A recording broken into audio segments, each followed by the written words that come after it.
นี่ก็สิเป็นโซนแบบโรงเรียนเนาะโรงเรียนพระสงฆ์โรงเรียนเน้นเพิ่นทางนี้ยาวสุดเลยกำลังก่อสร้างใหม่กำลังเริ่มสร้างตัวนี้ก็สิเป็นหอเจกบ่ตัวนี้กำลังสร้างหอเจกโซนข้างนี้กว้างๆหน่อยสุดเลยโซนเท่านั้นสิเป็นเอาไม้ไว้ไม้ต้นไม้กันนะโซนเท่านี้เป็นสามเณรกันหลายวันนี่เพราะว่าเป็นบวชเฮียนอันนี้เป็นสิมมาตัวนี้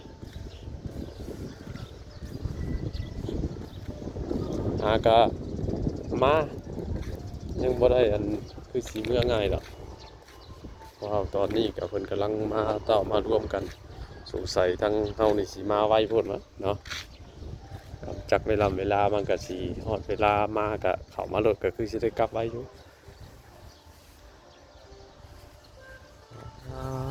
สิมาเพิ่น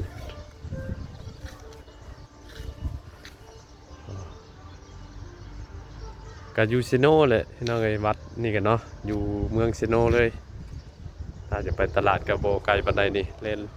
ลงไปนี่หน่อยนึงก็แม่นตลาดออกไปนี่เซโน